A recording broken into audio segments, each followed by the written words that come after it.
مورستا پمینا کی رنگین شما هم دی پشفقات کی نازمین شما هم دی پشفقات کی نازمین شما. السلام علیکم ورحمة الله وبرکاته. میر ولی له کویت څخه سلامونه رالیږلي او د سلام نه وروسته لیکلي چې زه یوه پوښتنه لرم. پوښتنه مې دا ده چې زه د خپلې مورجانې همدارنګه د خپل پلارجان ډېر عزت او احترام کوم، نو د همدې عزت او احترام په بدل کې هغوی ماته دعاګانې کوي. نو اوس چې زه د مور و پلار عزت کوم، د هغو احترام کوم، دوی خو رانه خوشحاله دي چې الله به رانه خوشحاله وي او که نه. الله رب العزت په خپل کلام کې فرمایي ووصینا الانسان بوالدیه حسنا. الله فرمایي موږ انسان ته د خپل مور او پلار سره د نیکي کولو حکم کړی دی. دا د الله فرمان دی چې ته به خپلې مورجانې سره او خپل پلارجان سره نیکي کوي، د هغو عزت به ساتي، د هغو قدر او د هغو احترام به کوي. همدارنګه الله رب العزت فرمایي وقضا ربک الا تعبدوا الا ایاه وبالوالدین احسانا اما یبلغن عندك الكبر احدهما او كلاهما فلا تقل لهما اف ولا تنهرهما وقل لهما قولا كريما واخفض لهما جناح الذل من الرحمة وقل رب ارحمهما كما ربياني صغيرا. الله فرمایي او ستا رب دا حکم کړی دی چې تاسو به د هغه نه علاوه د بل هیچ عبادت نه کوئ. الله تعبدو الا ایاه، چې تاسو به د الله رب العزت نه علاوه د بل چا عبادت نه کوئ، یعنی شرک به نه کوئ. د شرک پسې متصل الله څه وایي او د مور و پلار سره به نیکي کوئ. شرک به نه کوئ، د دې نه وروسته تاسو به خپل مور و پلار سره نیکي کوئ. دوی کې که چیرې یو یا دواړه بوډاوالي ته ورسي، نو ته به ورته اوف قدرې هم نه کوي او نه به یې رټې. دوی ته ښې ښې خبرې کوه او دوی ته د مهرباني نه د عاجزي اوږې ښکته کړه او ووایه ای زما ربه په دوی دواړو رحم وکړې لکه څنګه چې زه وړکوټی وم او دوی زه لوی کړم. مور جړلې دي خو ته یې خندولی یې، مور وږې ناسته ده خو ته یې موړ کړی، مور ویده شوې نه ده ته یې ویده کړی. اراکوزیا راډیو پلار ډېرې سختې تېرې کړې دي، په ګرمیو او په یخنیو کې مزدوري کړې، خپله وږی ناست دی تږی ناست دی خو تا ته خوراک او څښاک راوړی. نو که نن ورځ تا د خپلې مورجانې او د خپل پلارجان قدر او عزت وکړه، د هغوی احترام دې وساتل، هغه حقوق چې والدین په تا باندې لري هغه دې ترسره کړل، ادا دې کړل، په دې کې شک نشته چې الله رب العزت به ستا نه رضا وي. اما که تا د مور د خبرې په وړاندې خبره کوله، خپلې میرمنې خبرې ته دې د خپل مور په خبره باندې ترجیح او غوروالی ورکوه،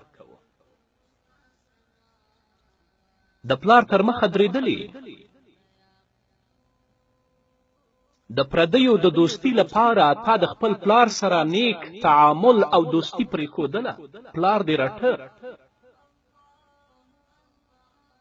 او ځینې خو داسې هم شته چې په خپل پلار باندې شرمېږي، په خپلې مورجانې باندې شرمېږي. نو بیا په دې باندې پوه شه چې ته د الله رب العزت د قهر او د الله رب العزت د غضب وړ یې، او په حشر کې به الله رب العزت په دې اړه تا سره سخت حساب کوي. ډېر وروڼه او خویندې شته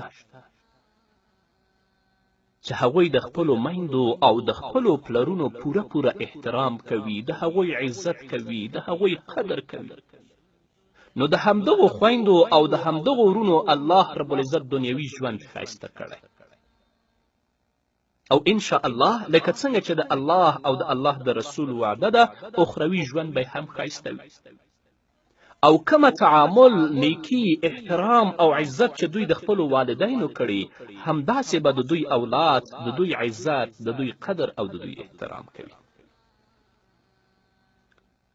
خو ډیری ورونه او خویندې شته چې هغوی خپلې میندې او خپل پلرونه رټلي دي د هغوی عزت یې نه دی کړی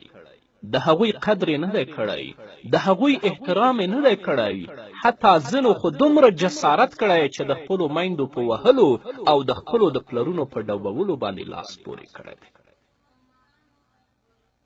د دوی دنیوي ژوند هم تباه دی او اخروي ژوند یې لکه څنګه چې الله او د الله رسول فرمایلی دي هم تباه دی عایز قرني په خپل یو کتاب کې لیکي چې یو ځوان د خپل پلار پښې لاسونه او سترګې وټللې شپې په شا کچ په یو کوهي کې وغورځوي کله چې هغې کوهي سر ته ورسېده د پلار سترګې خلاصې کړې چې دې کوهي ته ګوزار کړي نو پلار ورته ویلې بچیه دې کوهي کې ما مه غورځوه ځکه په دې کوهي کې ما خپل پلار غورځولی دی دې پلار د خپل پلار سره همداسې معامله کړې وه چې نن د ده زوی د سره دا معامله کوله زما یو شاګرد و هغه ماته قصه کوله وایي د کابل په ښار کې زه په یو لار باندې تېرېدلم نو لیدل مې چې یو ښایسته او تکړه ځوان و معذرت غواړم ډېر غټ سپی ورسره و دا به یې چېرته جنګولو ته بوولی و نو د لارې په سر ولاړ و د جب نه یې دسمال راوویسته پاکه ټوټه یې راوویستله د دې سپي مخ خوله او سترګې په دې دسمال باندې پاکولې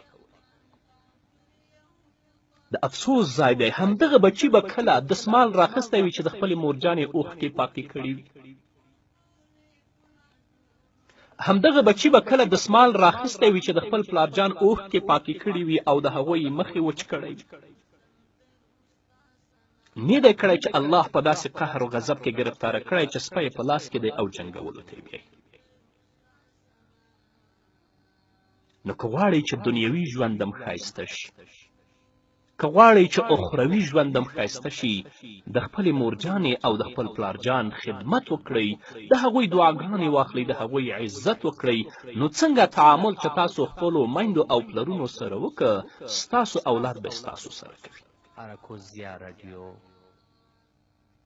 او که یو ځوان سره د دنیا ټول وسایل امکانات او دنیاوي خو چې د مور او پلار دعا ورسره نه وي هغوی ترې ناراضه وي د ده ژوند تباه دی دا ذلیله دی هم په دنیا کې هم په آخرت کې د بخاري حدیث دی په مسلم کې دا حدیث هم شته راوي د حدیث ابن مسعود رضی الله تعالی عنه دی هغه فرمایي سألت النبي صلى الله عليه وسلم أي العمل أحب إلى الله قال الصلاة على وقتها قلت ثم أي قال بر الوالدين قلت ثم أي قال الجهاد في سبيل الله ابن مسعود رضی الله تعالی عنه فرمای چې ما د نبی کریم صلی الله علیه وسلم نه پوښتنه وکړه چې ای د الله رسوله الله تعالی ته غوره او ګران عمل کوم یو دی نو محمد رسول الله صلی الله علیه وسلم وفرمایل چې مونځ په خپل وخت کول چې په خپل وخت کې ته مونځ کوې دا الله ته ډېر محبوب دی ابن مسعود فرمایي ما وویلې چې د دې نه وروسته بیا کوم عمل الله ته ډېر محبوب دی نو نبی کریم صلی الله علیه وسلم راته وفرمایل د مور او پلار سره نیکي کول د مور او د پلار سره نیکي کول ابن مسعود فرمایي چې د دې نه وروسته ما بیا وفرمایل ای د الله رسوله د دې نه وروسته بیا کوم عمل الله څخه ډېر محبوب دی نو محمد رسول الله صلی الله علیه وسلم وفرمایل د الله په لار کې جهاد کول ګوري په دویم نمبر کې نبی کریم صلی الله علیه وسلم فرمایي بر الوالدین. ګڼ شمېر احادیث شته د نبی کریم صلی الله علیه وسلم چې په هغو کې د مور او پلار حقوق په تفصیل سره بیان شوي دي، خو زه په دې باندې اکتفا کوم. ای کاش چې موږ د مور او د پلار په قدر باندې پوه شو.